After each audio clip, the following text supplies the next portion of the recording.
करकरे ने इस बात को साबित किया कि दहशतगर्दी के चेहरे पे ताली और टोपी रहना जरूरी नहीं है।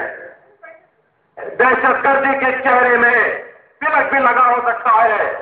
दहशतगर्दी का चेहरा कुछ भगवे वस्त्र में भी हो सकता है, चाहे वो लोग उस भगवे वस्त्र को सही में मानते हो या ना हो, लेकिन उसका चेहरा यह भी हो सकता है। और इस वजह से हेमंत करकरे सीधे अमेरिका से टकरा गए। क्यों?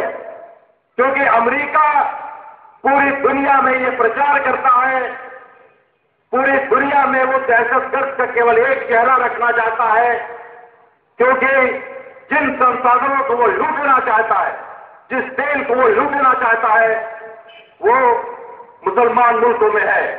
और वो एक चेहरा दहशतगर्दी का इसलिए एक खास तरह का चेहरा दिखाना चाहता है। हेमंत करकरे का जुर्म क्या था? हेमंत करकरे का जुर्म यह था कि उसने उस दहशतगर्दी के चेहरे के सामने एक नया चेहरा लाके दिखा दिया। और इसलिए हेमंत करकरे को जाना ही था, क्योंकि हेमंत करकरे अमेरिका और इजराइल के उस खेल के खिलाफ खड़ा हो गया था। चाहे अनचाहे हेमंत करकरे एक ऐसी नई किस्म की बातें ले आ रहा था सामने, जो अमेरिका और इजराइल के उस पूरे खेल को बिगाड़ रही थी।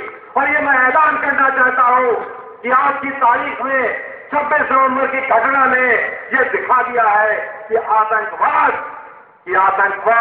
दरअसल साफ साफ अमेरिका, इजराइल और आरएसएस के एक नापाक गठजोड़ की उपज है। अमेरिका, इजराइल और आरएसएस के एक नापाक गठजोड़ की उपज है। आतंकवाद आज पूरी दुनिया के सामने ये बात सामने आ गई है। आज पूरी दुनिया के सामने ये बात सामने आ गई है कि हेमंत करकरे का तुम एक 10:10 पे 27 तारीख की सुबह हेमंत करकरे का लाइव फुटेज आता है, उसको तुम लाइव कहते हो। यहाँ का इलेक्ट्रॉनिक मीडिया दिखाता है, वो कहता है कि देखिए अब आए हेमंत करकरे, ये देखिए टोपी पहन रहे हैं, ये देखिए बुलेट प्रूफ वेस्ट पहन रहे हैं और ये लड़ाई में जाने की तैयारी कर रहे हैं। 1:10 पे लाइव फुटेज तुम जिसको कह रहे हो, सच्चाई क्या है? सच्चाई यह है कि 10:30 बजे हेमंत करकरे शहीद हो चुके थे। अगर 10:30 बजे वो शहीद हो चुके थे तो ये 1:10 में तुम लाइव फुटेज क्या दिखा रहे थे? ये लाइव फुटेज क्या थी? ये क्या पहले की ली हुई फुटेज थी जो हम दिखा रहे थे? ये तुम क्यों दिखा रहे थे? आज मित्रों इस तरह के सवाल खुलेआम एटीएस के लोग कर रहे हैं। क्यों उन लोगों को कोई खबर ही नहीं थी? करकरे साहब की जेड सिक्योरिटी थी, उनके साथ 400 एटीएस की टीम थी, वो सारी टीम कहां थी? इस तरह से वो अकेले नहीं जा सकते थे। हम लोगों का आरोप है इस बात का, और हम लोग इस बात से पूरे हिंदुस्तान में इस बात को कह रहे हैं कि हेमंत करकरे की, सरस्कर की और कामते की मौत की जुडिशियल प्रोब होनी चाहिए। और ये केवल जुडिशियल प्रोब है जो इस सच्चाई को सामने लाएगी, क्योंकि हमारा ये मानना है, मुंबई पुलिस के सूत्रों का ये कह रहा है, और मैं खुलेआम एलिगेशन लगा रहा हूं। मेरे खिलाफ कितने डेस्पेक्ट आए, बर्नी साहब का नाम लेके भी कितनी बार मुझसे लोगों ने कहा कि यहाँ पर बर्नी साहब को हम इस दुनिया में रहने नहीं देंगे, हम गद्दारों में आपका नाम हम शुमार करते हैं। तो मैंने उनसे कहा कि तुम गद्दारों में नाम शुमार करो, लेकिन हिंदुस्तान की जनता, हिंदू और मुसलमान की जनता के दिलों में हम सबसे बड़े वफादार हैं आज की तारीख में।